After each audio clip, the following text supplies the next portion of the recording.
What is up, no, I'm playing with y'all. Alright, for sure. Hey, what's up, guys? This video is going to be a little different than what I normally post. However, I feel the need to speak my truth. And I'm going to stay true to myself and follow that urge. For those who don't know my name, it's me, Arnaud. And today, I'm going to speak about the lore revolving one of my former best friends, Melanie. But you might know her as Fairy Princess 777. I'm going to speak about our relationship and how it ended. But I am going to be reading from a laptop because I did write all this down. I wanted to make sure I did not skip any details and stay true to the timeline. Let's get into this. Before I get into the three main events that led to our downfall, let me elaborate on who Melanie was to me and how we even got to this point. Fun fact, Mel was my first friend on this planet. We met in VPK in Little College. We instantly clicked, and although she did eventually move down south to live with her father and his new family, we kept in contact. We didn't speak as frequently as we would have liked because we were young with no phones, but our families made sure we didn't forget about each other. Later, when we did get phones, I was able to keep this connection with Mel, but due to her own personal life, she would get her phone taken every once in a while and we'd lose touch. However, we always found our way back to each other. Cut to junior year, Mel still lives with her father's family, and me and her were closer than ever, through the phone of course. We were so close that I decided to invite her into my friend group at the time, where we all received her with open arms. There, she opened up to us about the reality of her life and vented to us whenever shit wasn't right. One day, she told us that her stepmother assaulted her, and all of us expressed to her that she should try and escape that situation. As a group, we came up with a plan to encourage her to attempt to live with her mom. Now, her mom might have not been the best fit, but it was kinda like picking the lesser of two evils.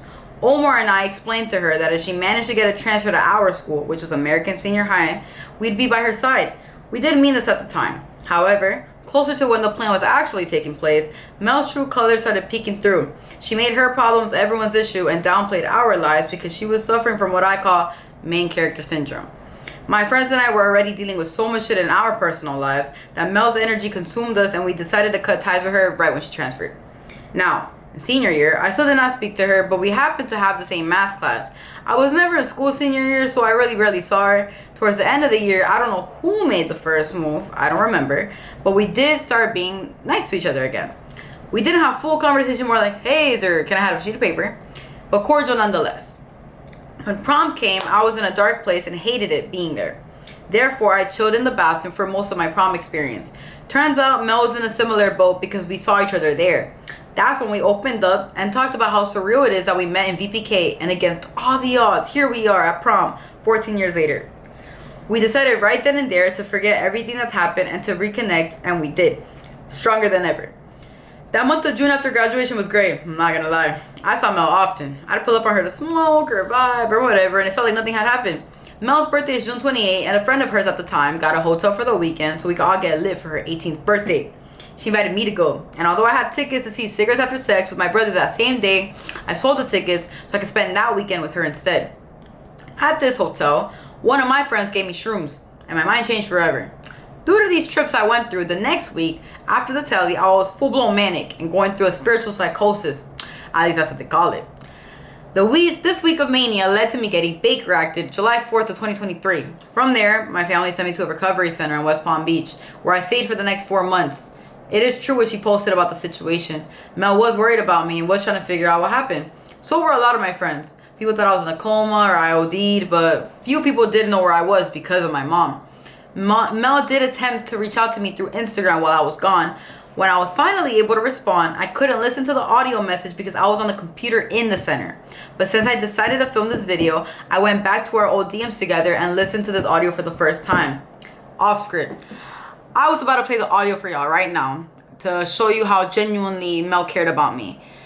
The audio is not available to play for y'all right now because Mel has me blocked everywhere. So I cannot go to our DMs and show you this audio message. I hate trying to quote things that isn't verbatim, but it was something along the lines of, hey Mia, it's been a week, you know, like, I don't know if you're okay, but let me know if you are whenever you can, whenever you log back into your Instagram. Just know, like, I care about you, this and that. Hope you're well. Best friendship, not gonna lie. When I finally came back to Miami at the end of October, I immediately reconnected with Mel. it took time for my mom to allow me to see my friends again, and she was definitely hesitant about me talking to Mel because she blamed her for my manic episode because it all began from her birthday weekend. But I defended Mel because to this day it was never her fault. I chose to do the shrooms, and it was the consequences of my own actions that led me to that position. I have never been someone to allow myself to get influenced that easily. Mel and I bounced back like nothing, and we were almost attached to the hip. It felt like a party every day with her. Even when she wanted to go to Spanish clubs like Rosario or Ducandela, which I hated, I'd still go because at least she was there. Things took a turn one day when her, Christy, and I had plans to CB Smith Water Park on a Wednesday morning in May of 2024. When we pulled up, we realized the park was closed, so the play was dead. Now, for some context, I had self-admitted myself to the psych ward earlier that year in March where I met this dude named Randy Rodriguez. Randy was this cool-ass dude that was just super misunderstood and became a product of his environment. Or at least that's how I perceive it. We became super close in a spiritual way, nothing more. We kept in contact after we got discharged because it turns out he actually lived like 5 minutes away from me. However, once we returned to the real world, lust took over, and he was really persistent about how he wanted me as more than a friend. Whether he meant romantically or sexually, I didn't care because I didn't see him that way. I rejected him. But he couldn't take no for an answer, so I ghosted him. From March to May, he would always reach out attempting to apologize, but I didn't care to listen. Now, towards the end of this era, he started hopping from hotel to hotel because he got evicted from his apartment. Now, he was on house arrest, so his PO started noticing that he wasn't at home anymore.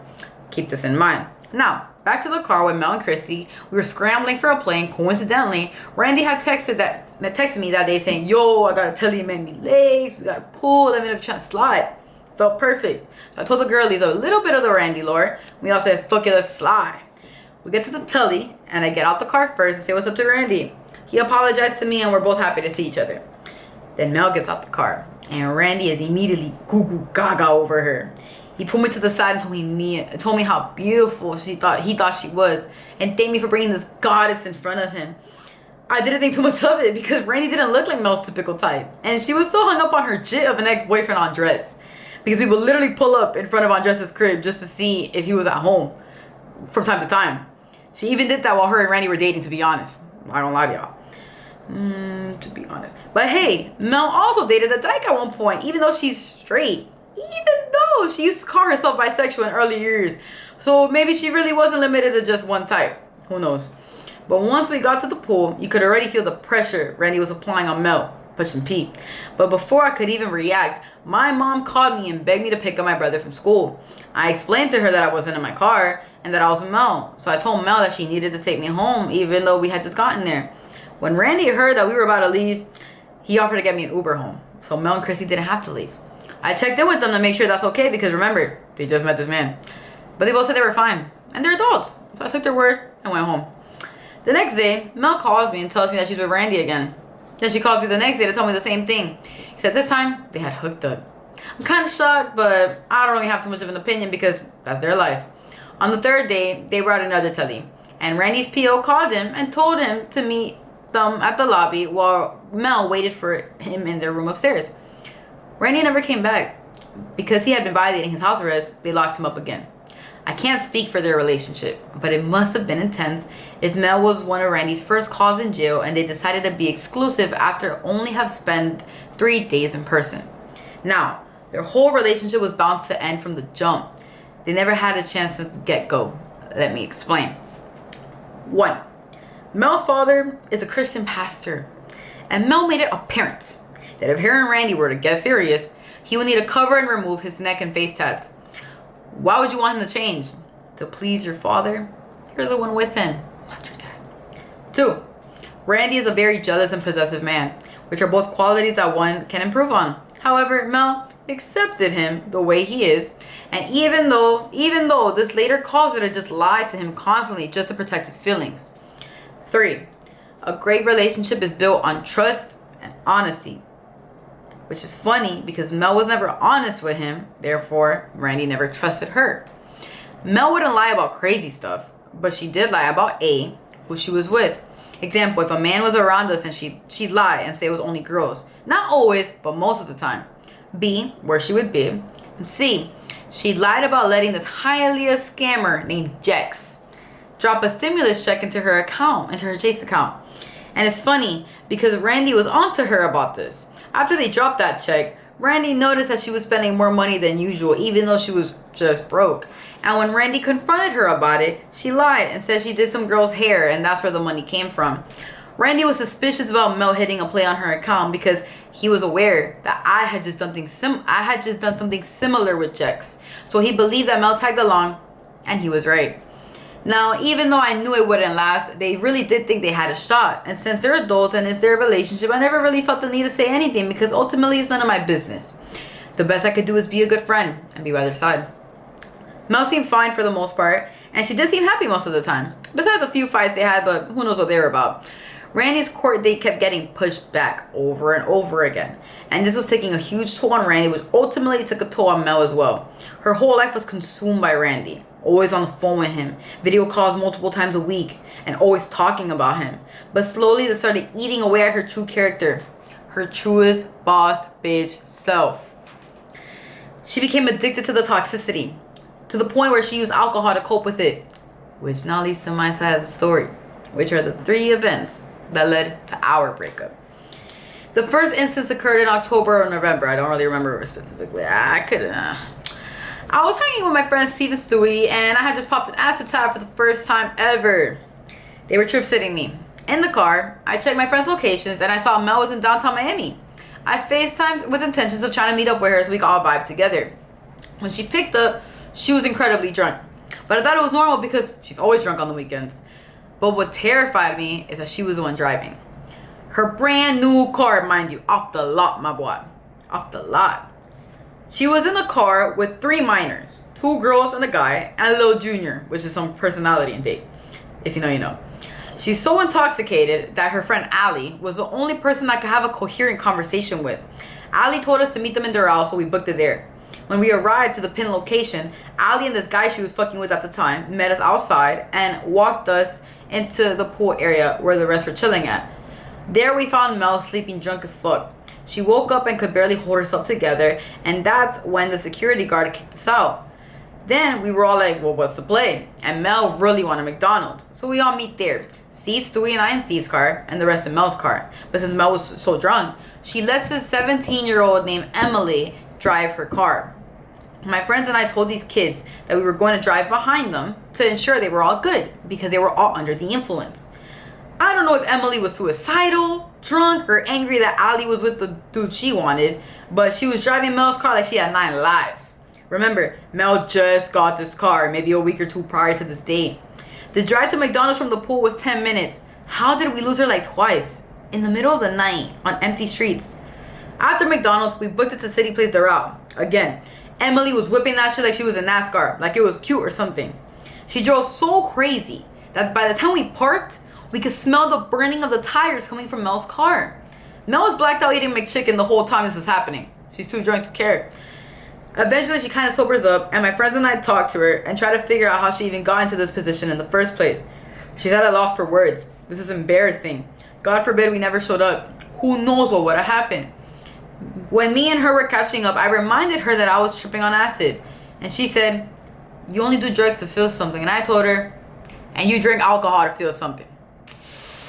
My friends thought that her comment would have ruined my trip, but luckily, I never take nothing personal.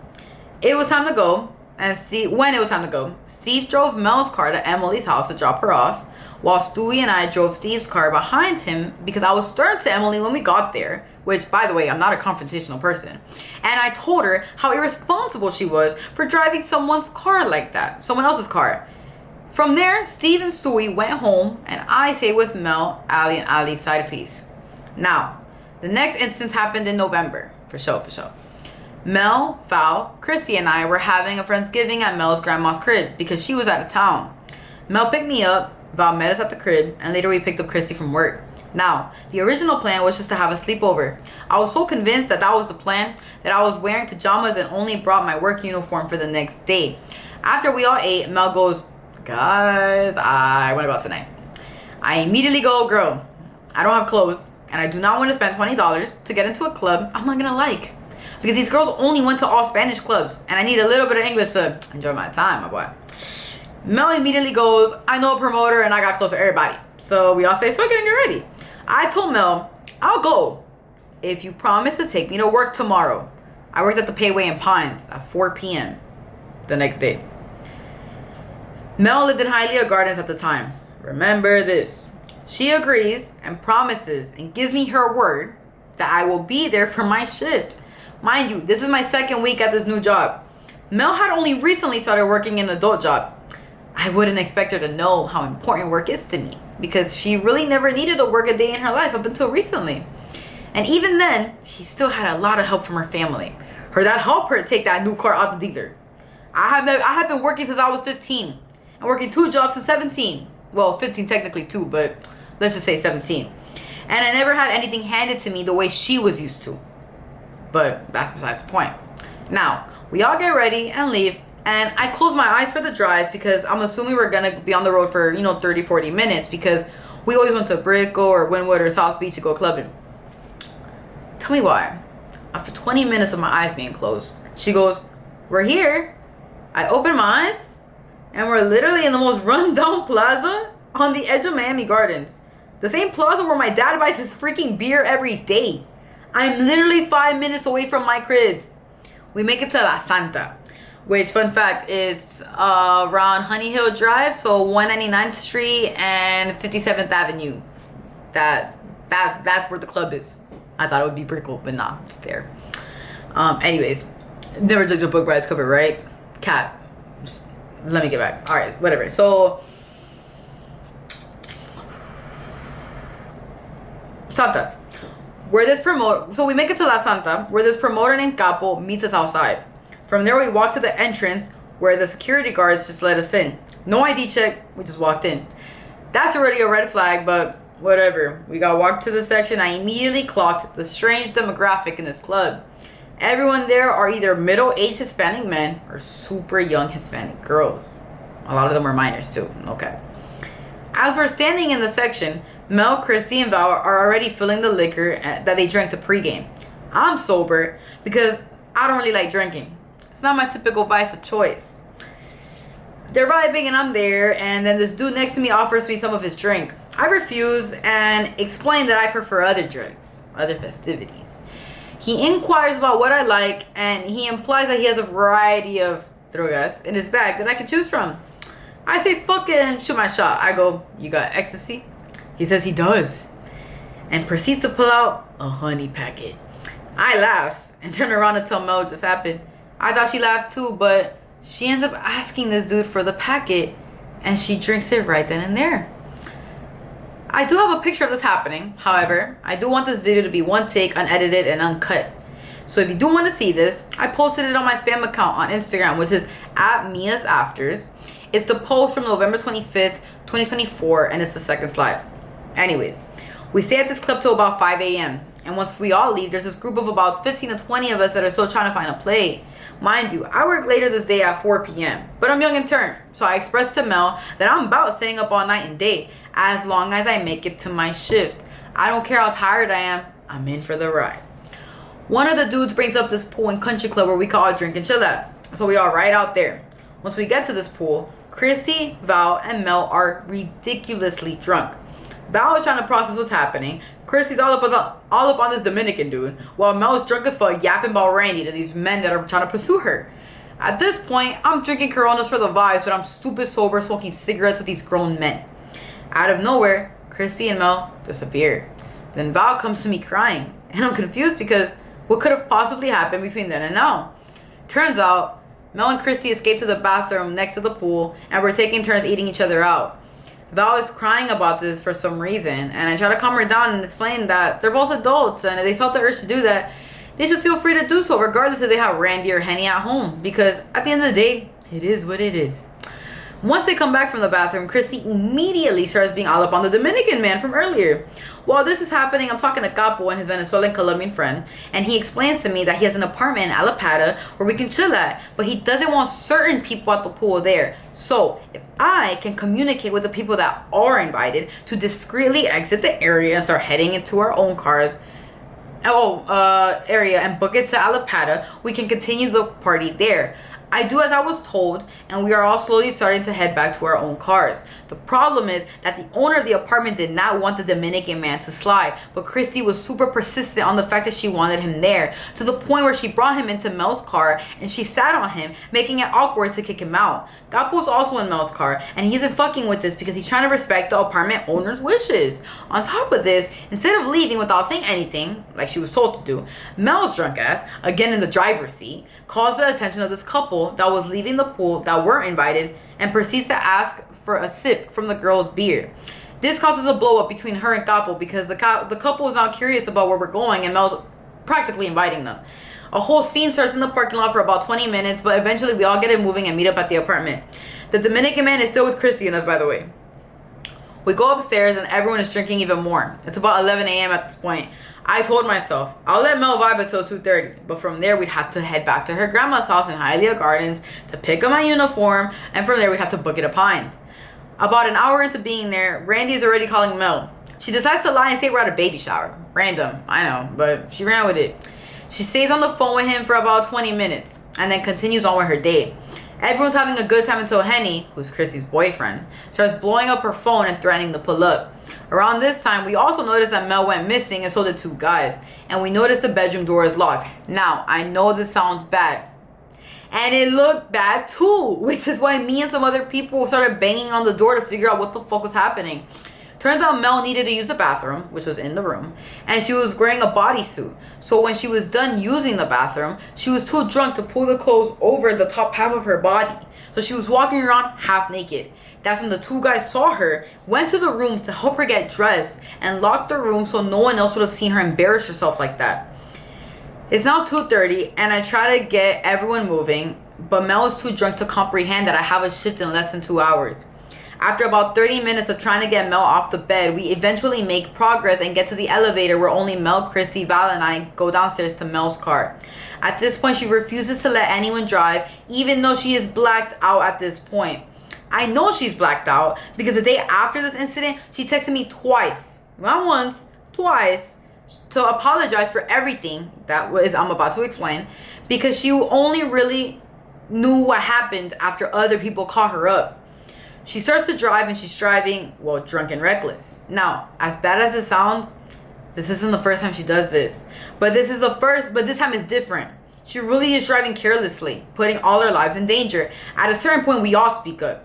And Val basically demands that she should drive, which personally did kind of piss me off because I was the only one that had nothing to drink. So the clear solution should have been me, but whatever. I'll let Val have it. Once they switch seats, we finally arrive at her grandma's crib. Mel passed out in the backseat with me. I'm trying to wake her up because I need the code to her door to go get my bag inside. It was like a code, it wasn't a key. She barely wakes up to tell me the code, but the keypad is so confusing I was unable to unlock it myself. At this point, my phone is dead, so I have no sense of time. After attempting multiple times, I go back into the car and accept defeat while Mel wakes up. This is when I decide to say, if I had known you were gonna get drunk like this, I would have just called out. That's when Mel blows up on me for the first time in the 15 years we've known each other. She says something angrily along the lines of, if you could have called out, why did you decide to mention that now? What good does that do now? I immediately clapped back and explained to her that I shouldn't have gotten to the point of calling off in the first place, since she was the same person that promised I would get there on time. Then she knocks out again, except this time, Randy starts calling her and I pick up. Now, I pick up this phone because outside of all the drama, Randy was still a friend to me, and since he knew Mel personally, who better else to vent to? I decide to pick up the phone and step out the car to speak with him. I immediately start crying on the phone because I was just having a shit time. While this is happening, Mel's on the phone with Randy. Oh wait, cat. While this is happening, Mel wakes up and notices her phone isn't with her. That's where I assume the girls told her I was on the phone with Randy.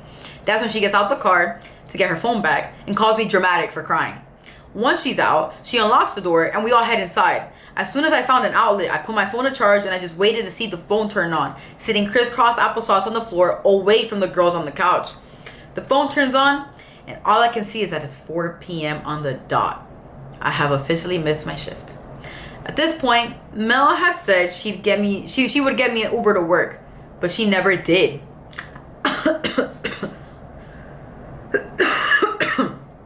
Excuse me. I had to call my friend to come pick me up, and I just decided to go home and communicate with my bosses that I was not able to come in. Mel did not reach out to me for the rest of the day. The next day, she apologizes for what she did after Val caught her up, and then apologized again after Randy caught her up. That could be vice versa. I don't remember clearly, but it was that was the order. I forgave her because I've learned to forgive everyone. There is no benefit in holding a grudge or malice in your heart, but I never forget. This leads into the third event, which is a weekend where she cuts me off. In December, Mel's grandma was out of town again, so she treated the crib like an Airbnb. There were people in and out of there. In total, from what I saw, she allowed about 11 people to enter and leave the crib. A lot of minors too, but that's besides the point. I keep mentioning minors to show you guys that she was the adult in the situation and the owner of the house in this story. So she is the face of responsibility here. Anyways, I slept over this weekend because Mel invited me. It was all going fine, and I saw how lenient she was with her friends bringing people over. She was so lenient that she allowed Emily, that girl that was driving recklessly a couple weeks ago, to invite some kid over so she could get fucked in the other room. So shit, if she treated this house like a B&B, you know what I'm saying? Like, you know, this vibe, I thought I could ask if I could invite my friend over too, but just to chill. The friend I was trying to invite over was my homegirl Cam. At the time, me and Cam had only known each other for about a week. We had just met at our mutual friend Morax's album listening party. We hit it off right away at the function, so we became friends, and I wanted to invite her over so we can chill and further get to know each other. When I texted Cam the invite, she asked if her boyfriend Adrian if her boyfriend at the time, Adrian, could slide with her. I had also met Adrian at the listening party. He was a little quiet that day, kind of angry, but quiet. I didn't know him well at all, so I do admit that. However, I was naive and wanted to hang out with Cam to explore this friendship. As you can see, my other friends were kind of turning into crash outs, so Cam's energy was something new and exciting to me. I asked Mel if it was cool to invite these people over, and I tried to justify that they were cool people by informing her that they're older than us, so they're more mature, and they really are just sliding over for the vibes, or so I thought. She greenlights the plan, so they start to slide over, and once they're near, I told them to park at the Publix next to the neighborhood, and I'd pick them up in Mel's car. The reason why they had to do this is because Mel lived in a gated community, and her car had the sticker that triggers the gate to open. They couldn't ring the code at the front because it would call her grandmother, thus leading to her finding out about the shenanigans going on under her roof. I picked them up, and we head back and chill for a couple hours before we all knock out in the living room. When we wake up, we smoke, chill, and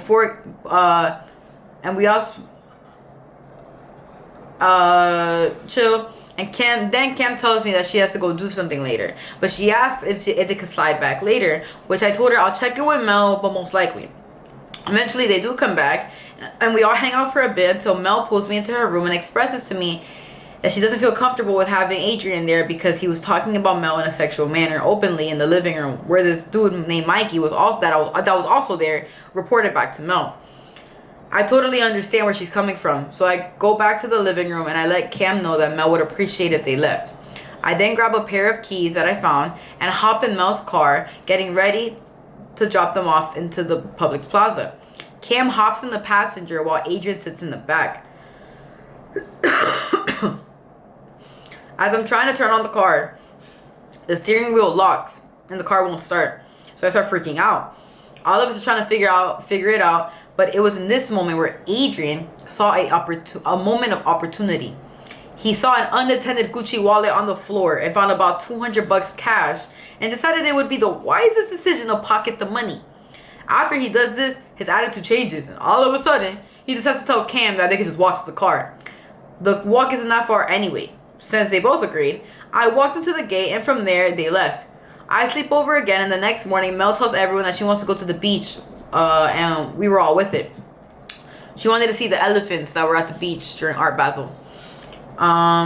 We get ready and hop in the car, and that's when Mel tells us we need to stop at Walgreens before we head to the beach to buy her grandma some flowers for the living room because she was returning to town that day. When we get to Walgreens, she grabs her wallet and notices the money is gone. Everyone puts two and two together and assumes it was either Cam, Adrian, or both. I knew it wasn't Cam because I had been next to her the whole time, but I texted her anyway to see if she knew anything about it. Mel was already thrown off by this and declares that the beach is canceled and since she has no funds. I completely understood. She then says she's going to drop all of us off, starting with me. The thing is, Val was also going to the beach and she was going to meet us there. So once Mel dropped me off, I called Val to see if she was still trying to slide. That's when she was confused by the fact that I was dropped off because she thought Mel was still going. She hung up on me and never called me back. At this point, I see her location is still heading to the beach. And later that night, I saw Mel posted up at the beach with everybody from her grandma's house. She lied. She wasn't dropping everyone off. She just didn't want me there. Later that day, Cam reached back out and told me it was Adrian that took the money. And she actually broke up with him over it. I sent this to Mel and she's immediately furious, and tells me that he needs to pay her back by Friday. I don't know why she said a certain day, but she was adamant about it. At this point, I'm playing messenger between Mel and Cam until Cam asked me for Mel's number because Adrian is asking for it. I gave it to her because I'm assuming he's going to send her the money back. This dude, this boy, ends up calling Mel super early in the morning, cursing her out, saying things like, "Suck my dick, you're never getting your money back." Mel then texts me this and expresses to me that she blames me for putting her in the situation, cuts me off, tells me to have a great life, and she hopes karma gets my ass. And that's how the saga ended. Now, you must be wondering, Mia, if this was months ago, why are you now just saying something about it? And there's layers to my answer. First of all, I was never going to say anything about it. Yes, I might post subs sometimes on my story, but that's petty. I always plan to keep the side of the story private out of respect for Randy. When Randy got out, I found out he continued his relationship with Mel. So why mess with something that's already chaotic? But then I found out about this predicament that Mel got herself into, which further embarrassed her relationship. When I posted subs about that, she found out and posted multiple stories about me and my personal life, implying that I set her up in that situation with Adrian. Did I invite Adrian? Yes. Did I tell him to rob you? No. If you don't want to be my friend anymore due to that situation, so be it. I forgave her for her mistakes in the past, but she couldn't do the same for me. So when she cut me off, I did not fight to keep her around because it felt like the trash was taking itself out of my life. And trust me, I'm a fighter for the people I value. But in this case, it felt almost relieving. I do want to admit something. I was the one that texted her father. I did do that. Am I proud of it? Wouldn't you like to know? I do want to admit to this because I want to take accountability. Getting parents involved might sound childish, but this was my longest friend. Believe it or not, I did do it from a place of care. Mel's going down a spiral and I've been there, and so have a lot of people I know. Most mental cases like her go through a system, whether it's a psych ward, jail, or worse. I understand it's not my place, but my intention with messaging her father was that maybe he can try to help her and get her out of this hole without her having to go through a harder reality check. Due to her figuring out it was me, without me having to admit it, she put two and two together, smart girl. She posted things and information about me that I trusted her with, but she also told flat out lies. I'll admit to my mistakes, but on my life, 70% of what she said was lies, and only 30% of it was actually true. She is so delusional that she is resorting to flat out lying to paint a narrative to help herself feel better. Everything I have said today is a fact. I have witnesses all throughout the retelling of these events. But I have never been one to prove myself to anyone because I know who I am and that's all I need. That is why I never felt the need to defend myself or my character. Randy did call me once in jail and I told him about the pool story I just told you guys. I tried to explain to him that Mel might not be the best person for him, and that's when he told me he found out she cheated. He also called me again when he got out to tell me about her cheating again and told me that he was just going to use her for a bit and then do her dirtier later on. This was already a crazy plan, so I kind of just dismissed him and we hadn't spoken again. Throughout this time, people kept sending me screenshots or just telling me that Mel was actively posting them as a couple, which is honestly funny to hear, but it is what it is. Then this week, I got a call from Randy. He told me that he broke up with Mel, kicked her out of his apartment, and kept calling her a thought. I reiterated it to him that he should take advantage of this new era in his life and try to better himself. He showed me some of the art he's been working on, and I felt a sense of happiness for him because I know how difficult it is to leave a toxic situation like that. Due to this call, I suddenly felt ready to speak my truth because Randy is no longer with her, and if that was possible, maybe I could talk about this too. That was until I started posting the promo for this video on my story, and Randy called me to confront me about posting his name and that I was lying on it, saying that he wanted me first when he claims he didn't. This is a flat out delusion. No cap. Then out of nowhere, he merges the call and it's Mel yelling on the phone. Mind you, I haven't talked to Mel since that day that she cut me off. See, me personally, I can't compete with volume. So I barely acknowledge her and try to focus on my conversation with Randy. And then the phone hangs up. He calls me back and says it's just him, and continues to try and gaslight me into believing that he didn't want me at all and he never saw me that way when that is a flat out lie. When I realized how far gone this man was, I decided to just fully send this video idea for me. Not for them, but for me.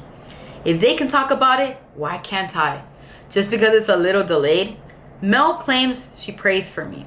I have the video proof of her saying this to me because she left a video message for me through her friend's phone the same day after she kept spam FaceTime calling me through the same friend's phone and texting me to drop my pin and to pull up on her so we could settle this with our hands. If she genuinely prays for me, that means she believes in God. Well, God gave us free will. I'm just using that, right? One other thing that Mel loves claiming is that this drama is the most exciting thing that's ever happened to me. She also says that I'm so hung up on it. It's actually the opposite. I believe she is projecting because this situation is still ongoing in her life. She is still consumed by this drama. The reason why I'm able to speak about this so freely now is because I am in an entirely new chapter of my life. The best one yet. Which is why I can now look back on this and laugh about it. This new chapter of my life is about authenticity and being real to not only myself but everybody. I have been acting my whole life as this girl that has everything under control. It took an acid trip and my lovely boyfriend to help me realize I don't need to act anymore. It's okay to admit you need help and it's okay to admit defeat. That's why I'm so grateful that everything happened the way it did, because the journey made this destination worth it. I am now truly happy and at peace with myself and life. I recently decided to commit to sobriety and have been leading with my heart and diving into my passions again. Although I have put my complete trust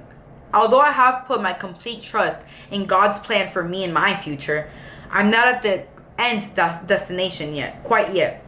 I still have a long way to go. My life has never and will never be perfect, but that's the beauty of being present in the moment. I still go through my own struggles and I am actively working towards being a better person every day. Thanks to the amazing support system that is around me now, I have faith that the ultimate message I want to get across will do more good than harm. Everyone you meet in your life will either be a blessing or a lesson. And Melanie, if you're watching this, you are both to me. You showed me the true definition of a ride or die friend, and I will forever be eternally grateful for that. You supported my dreams and taught me how to be confident in my own skin. You instilled that fire in me that is burning to this day. And you blessed me with unconditional love, which I would never trade for the world. Although everything came down the way it did, I trust that God knew what he was doing putting each other in our lives and when our paths separated. I would have talked to you directly, but I can't communicate with someone who wants to settle problems with not only their hands, but with someone who couldn't speak to me directly either. You are one of the most beautiful and intelligent souls I have ever encountered, and I hope that if you truly decide to listen to what I say, you can realize that the Mel I talked about today is not the Mel I grew up with. Love is blind, and it makes us do crazy things. Trust me, I've been there. I lost my childhood friend group, chasing a boy for 5 years, even when the whole world was in my ear telling me he wasn't any good for me. I'm not here to tell you what to do, but I can try to make up for the times where I kept quiet around you by speaking up now. It's never too late to wake up. 777 is associated with spiritual alignment, divine guidance, and inner wisdom, something you have always embodied and taught me. You are not where you come from. Your family and your past do not define the person you are meant to become in this world. Like you said to me this week, I love you and I pray for you. I apologize if I overstepped. And like I said, it came from a place of care, love, and worry, whether you want to believe me or not. No matter how you feel about me in this entire situation, I'm glad that everything fell into place like this. So hopefully we can both learn from this and move on, bettering our lives, taking it day by day. If you watch this full video, I want to first thank you for listening to what I have to say. And secondly, tell you that it's okay to knock yourself down and pick yourself back up. Like my icon Hannah Montana once said, nobody's perfect. I gotta work it again and again till I get it right. Real shit. We all have a purpose in this world, and once you start living for yourself and being true to yourself, everything else will fall into place. Whether that be your family life, your career, your spirituality, your friends, your love life, or your physical, emotional, and mental health. Again, thank you for listening and watching me yap. I'll see you in the next video. Deuces.